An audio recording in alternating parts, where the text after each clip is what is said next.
केंद्रीय उड्डयन मंत्री नायडू से विज ने दिल्ली में की मुलाकात। अंबाला छावनी में तैयार हो रहे सिविल एयरपोर्ट के सिक्योरिटी उपकरणों जल्द स्थापित करने के लिए उड्डयन मंत्री से किया गया आग्रह।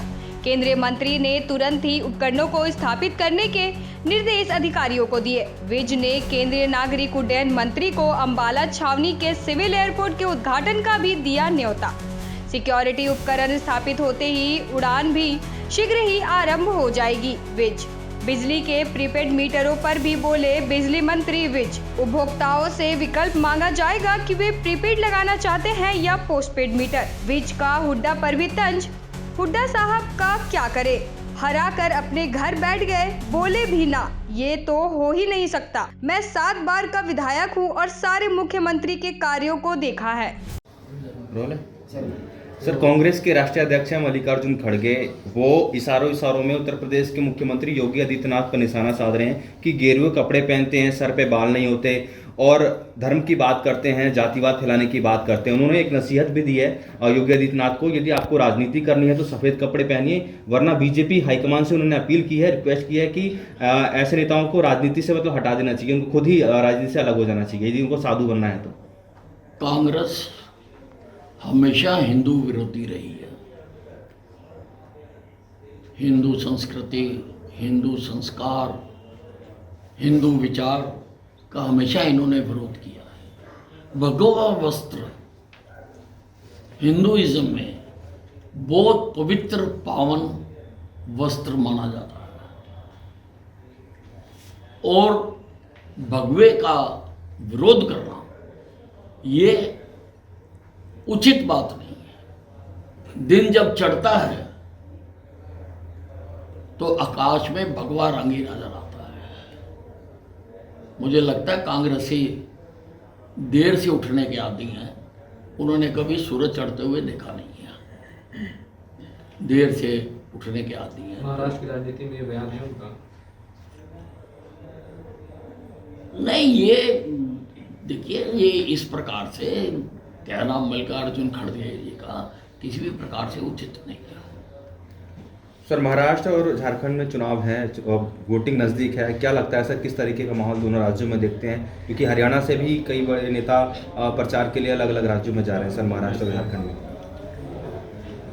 देखिए, महाराष्ट्र हो या महाराष्ट्र हो या झारखंड हो, जहाँ जहाँ भी चुनाव होंगे वहाँ से भारतीय जनता पार्टी जीतेगी, क्योंकि नरेंद्र मोदी जी ने राजनीति की दिशा बदल दी। जिस प्रकार से पुराने चुनाव होते रहे, पुरानी पार्टियां, पुराने लीडर वादे, नारे, घोषणाएं करके लोगों की वोटों को हरते रहे, मोदी जी ने विकास की राजनीति शुरू की है। मोदी जी ने कहा है कि 2047 तक विकसित भारत बनाएंगे। आज से पहले तो कोई प्रधानमंत्री सोच ही नहीं सका।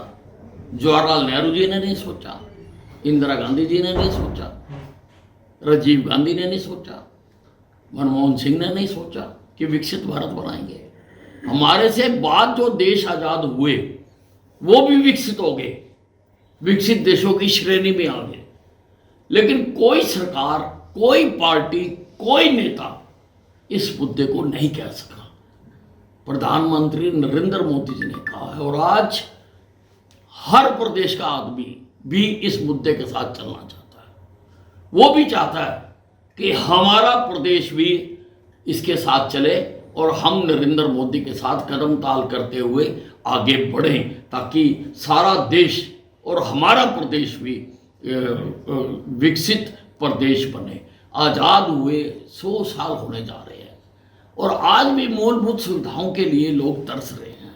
मोदी जी ने कदम उठाया है कि लोगों को सारी सुविधाएं मिले। तो किसी प्रदेश में, हरियाणा में भी जो चुनाव हुआ, हरियाणा में भी इसका बहुत ज़्यादा असर रहा।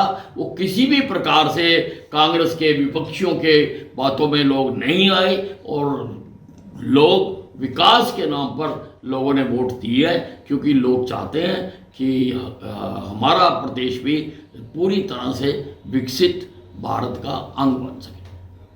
ठीक है। किन किन मुद्दों पर हुई है और क्या क्या लेकर कर सामने आए हैं? आज civil aviation minister of India Kinjarapu Ram Mohan Naidu ji से मेरी मुलाकात हुई है। मेरे विधानसभा में अम्बाला छावनी में प्रधानमंत्री नरेंद्र मोदी जी की बहुत महत्वाकांक्षी योजना उड़ान के तहत एक एयरपोर्ट मंजूर हुआ था। वो बनकर बिल्कुल तैयार हो गया। वो उसमें सारा बाकी सामान लग गया। जो सिक्योरिटी इक्विपमेंट्स हैं वो एविएशन वालों ने लगाने होते हैं, तो उसी के लिए मैं मिला था कि वो लगाए जाएं और लगाते ही हम जल्दी उड़ान शुरू कर देंगे। मैंने उनको न्योता भी दिया है कि आप आकर वहाँ से हमारा एयरपोर्ट का उद्घाटन करें। क्या भरोसा दिलाया गया था? नहीं, बिल्कुल उन्होंने कहा, उसी वक्त स्टाफ बुलाकर उन्होंने कह दिया था कि इमीडिएटली जो सारी फॉर्मेलिटीज हैं वो हम पूरी करते हैं। तो कब तक माना जाए सर कि वहाँ से ऑपरेशन शुरू? नहीं, एज अर्ली एज जैसे ही सामान लग जाएगा, जो स्कैनिंग का सामान होता है जब लगेज जाता है वो ये देते हैं, और बाकी जो सिक्योरिटी के इक्विपमेंट्स हैं वो सिविल एविएशन ही लगाता है। हालांकि पत्र हम पहले लिख चुके हुए हैं, लेकिन मैं मिला हूँ कि ताकि उसको त्वरित गति से सब सामान लगाया जाए। सर, एक आज बड़ा सम्मेलन है बिजली मंत्रियों का। सभी राज्यों के जो बिजली मंत्री हैं वो दिल्ली पहुंच रहे हैं। हाँ जी, हाँ जी। किस तरीके का सर सम्मेलन है, क्या प्रदेश के को लेकर बातचीत होगी बिजली संबंधित? नहीं, उसमें सारा जो बिजली की जो लागत है जी, उसको कम करना और जनरेशन बढ़ाना आदि मुद्दों पर चर्चा होनी है। उसमें मेरे अधिकारी गए हैं, मुझे कहीं और जाना है, इसलिए मैं उसमें नहीं जा रहा हूँ। सर, प्रीपेड मीटर को लेकर लोग बताया है, आप लोग की तरफ से प्रोजेक्ट भी शुरू किया गया है, तो कैसे समझाएंगे तमाम लोगों को? ये अब जो स्मार्ट मीटर आ गए हैं जिनको हम लगाने जा रहे हैं और उनके टेंडर भी हो चुके हुए हैं, उसमें प्रीपेड की भी सुविधा है कि लोग जितनी बिजली खर्चनी है उतनी ला के उसमें जैसे मोबाइल में डालते हैं मोबाइल चलाने के लिए, उसी प्रकार से है। पोस्ट पेड का भी है, लेकिन लोगों से चॉइस मांगी जाएगी कि वो प्रीपेड लगाना चाहते हैं या पोस्ट पेड लगाना चाहते हैं। सर, कांग्रेस पार्टी खाद की समस्या को लेकर बड़ा इशू बना रही है। हुड्डा साहब ने भी इस मामले को उठाया है, क्या कहना चाहिए? नहीं, खाद का सारे प्रदेश में ठीक वितरण हो रहा है और जैसे जैसे आवश्यकता हो रही है वो और हम मंगवाते जा रहे हैं। और हुड्डा साहब का तो क्या करें, वो आपने हरा के वो घर बैठ गए, अब बोलने भी ना, ये तो नहीं हो सकता। वो तो दावा कर रहे हैं कि हमारे बराबर के हमें वोट मिले हैं और सत्र भी जो विधानसभा का बुलाया गया है इसलिए 3 दिन बुलाया गया, वरना किसान घेर लेंगे। सर, विपक्ष जो है वो सेशन बढ़ाने की मांग कर रहा है। आप देखिए, हुड्डा साहब को बोलने से पहले अपने बारे में सोचना चाहिए। जब इनकी सरकारें थी, क्या कभी शीतकालीन सत्र इन्होंने लंबे चलाए? मैं तो 7 बार का विधायक हूँ, सारे मुख्यमंत्रियों के कार्यों को मैंने देखा, सारों के। तो वो ठीक है, बोलने के लिए बोल रहे हैं, बाकी जो भी उसमें विषय आएंगे वो सारे डिस्कस होंगे। सर, क्या विषय रहेंगे अगर बात करें तो, क्योंकि पहला सरकार का पहला सेशन होगा? नहीं, कुछ विधायक आएंगे उसमें, जो हमने कुछ अनाउंसमेंट्स की हुई हैं उसके बारे में विधायक आएंगे और महामहिम राज्यपाल का अभिभाषण होगा और उस पर चर्चा होगी और उसके ऊपर चर्चा करते हुए भी सब अपनी बात कह सकते हैं।